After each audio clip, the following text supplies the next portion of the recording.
ঘুম ভাঙতেই মীরা দেবী দেখলেন অঝোরে বৃষ্টি পড়ছে। আকাশে কালো মেঘের সারি। প্রচণ্ড বৃষ্টিতে চারপাশ কেমন জানি ধোঁয়া ধোঁয়া লাগছে। বৃষ্টির দিনগুলোতে বড় ভালো লাগে মীরা দেবীর। মনে হয় পৃথিবী ধুয়ে মুছে নিজেকে পরিষ্কার করছে। বৃষ্টি দেখতে দেখতে উদাস হয়ে ভাবছিলেন মীরা দেবী ফেলে আসা দিনগুলোর কথা। সেই কতগুলো বছর আগে বিয়ে করে তিনি এসেছিলেন এই বাড়িতে। তারপর থেকে এই বাড়িটার প্রতি বড় মায়া জন্মে গেছে।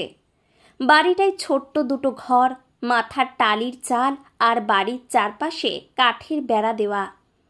এ বাড়িতে এসে বেড়ার ধারে ধারে মীরা দেবী বসিয়েছিলেন বিভিন্ন রকম ফুলের চারা।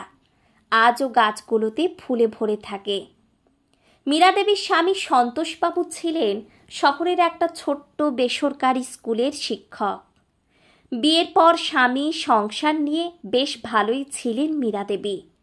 কিছু বছর পর মীরা দেবীর কোল আলো করে এলো এক পুত্র সন্তান। নাম রাখলেন দেবাশিস।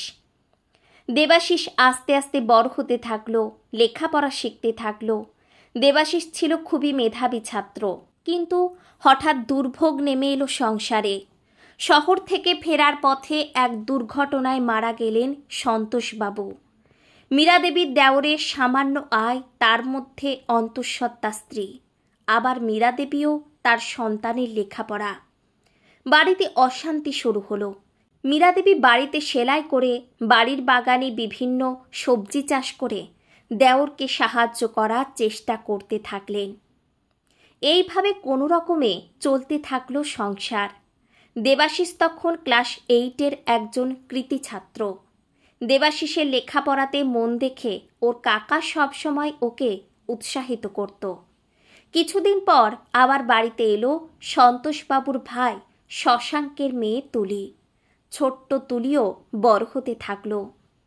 দেবাশিস খুব ভালো ফলাফল করে উচ্চ মাধ্যমিক পাশ করে বাড়িতে জানালো সে শহরে বড় কলেজে পড়তে চায়। মীরা দেবী বাধা দিল না। নিজের গয়না যে কটা ছিল বিক্রি করে ছেলে শহরে কলেজে পড়ার আর থাকার ব্যবস্থা করলেন। দেবাশিস শহরে শুরু করলো লেখাপড়া। মীরা দেবী দেওরের সাহায্যে ও নিজে সারাদিন পরিশ্রম করে ছেলেকে মাসে মাসে টাকা পাঠাতে থাকলেন। বছরের পর বছর উত্তীর্ণ হয়ে দেবাশিস এগিয়ে যেতে থাকলো। ছোট্ট তুলিও বড় হয়েছে, ভর্তি হয়েছে গ্রামের স্কুলে। জেঠিমার বড় আদরের সে। খাওয়া ঘুম সব জেঠিমার কাছেই। এইভাবে দিনগুলো কাটছিল।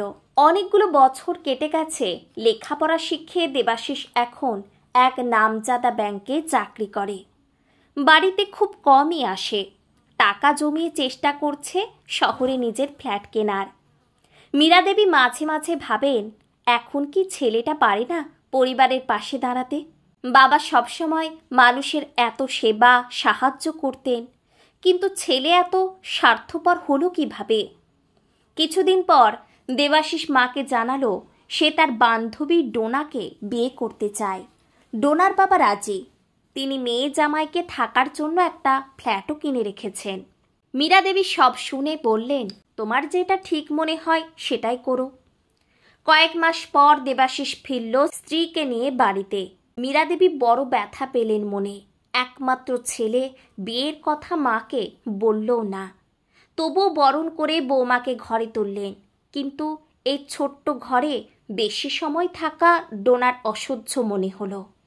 তাই দেবাশিস স্ত্রীকে নিয়ে বিকালেই বিদায় নিল। আশেপাশের লোকজন বলল, কি পেলে ছেলেকে লেখাপড়া শিখিয়ে এত কষ্ট করে? ছেলে তোমায় দেখল কি? নীরবে চোখের জল ফেললেন মীরা দেবী। তুলির সামনে উচ্চ মাধ্যমিক পরীক্ষা। তুলির বাবা মা জেঠিমার কাছে তুলিকে রেখে অনেক দিন পর ঘুরতে গেছিল পাহাড়ে। বড় শখ ছিল তুলির মায়ের, কিন্তু সংসারে আবারও দুঃখের ছায়া। পাহাড়ে ধস নামল। গুরুতর আহত হয়ে মারা গেল তুলির বাবা মা দুজনেই। মীরা দেবী ছেলেকে ফোন করে সব জানালেন। ছেলে বলল জরুরি কাজে সে ব্যস্ত, তাই অবশ্যই যাবে শ্রাদ্ধের সময়। বড় অসহায় মনে হলো নিজেকে। মনে হলো একমাত্র ছেলে থেকেও যেন কেউ নেই তার। বড় অসহায় সে। তুলি বাবা মায়ের মুখাগ্নি করল। একেবারে ভেঙে পড়েছিল মেয়েটা। মীরা দেবী বুকে জড়িয়ে নিলেন তুলিকে। কাঁদিস না মা, আমি আছি তো। দেবাশিস এলে মীরা দেবী বললেন, এবার বাবা সংসারের সব দায়িত্ব তোকে নিতে হবে। দেবাশিস বলল, তুমি আমার সাথে থাকবে? এবারই বেঁচে তুলিকে একটা হোস্টেলে থাকার ব্যবস্থা করব। মীরা দেবী বললেন, বাপ মা হারা মেয়েটাকে ছেড়ে আমি একা সুখে থাকব? সেটা সম্ভব নয় বাবা। তোমার কাকা তোমার লেখাপড়ার জন্য অনেক কষ্ট করেছেন, সেটা মনে রাখা উচিত। তোমার বোনের দায়িত্ব নেওয়া তোমার কর্তব্য। দেবাশিস রাগতভাবে বলল, আমি নিজে আজ প্রতিষ্ঠিত নিজের চেষ্টায়। ডোনার সাথে তোমাকে মানিয়ে চলতে হবে। বাড়তি বোঝা আবার ওই মেয়ের দায়িত্ব নেওয়া আমার পক্ষে সম্ভব নয়। হতবাক হয়ে গেলেন মীরা দেবী।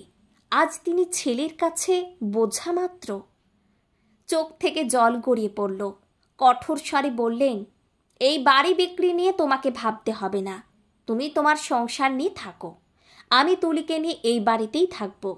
জেঠিমা, তুলির ডাকে হুঁশ ফিরল মীরা দেবীর। কি ভাবছিলে এত দাদার কথা? হ্যাঁ রে মা, ছেলেটাকে শিক্ষিত করতে পারলেও মানুষ করতে পারিনি।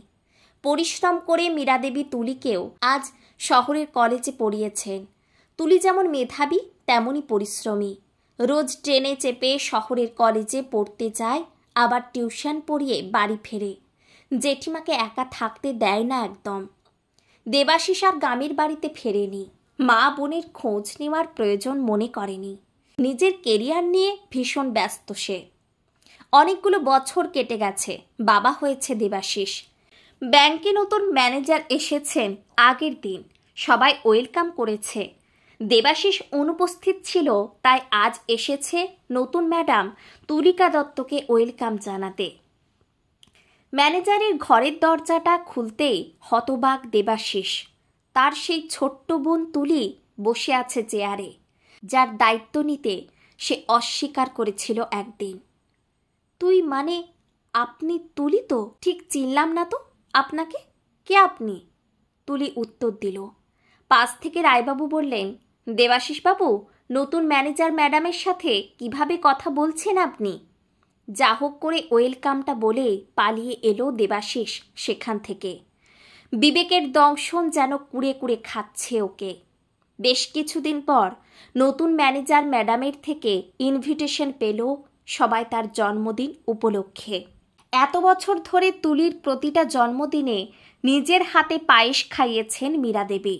তিনি বলেছেন সবাইকে নিমন্ত্রণ করতে। নতুন ম্যানেজার, তাই সবাই গেল সেখানে। দেবাশিসও উপস্থিত স্ত্রীকে নিয়ে। দেবাশিস দেখল কি বিশাল আয়োজন। বড় ফ্ল্যাটের চারদিক সুন্দর করে সাজানো। বিশাল বড় কেক আনা হয়েছে। কিছু সময় পর তুলি এলো মীরা দেবীর হাত ধরে।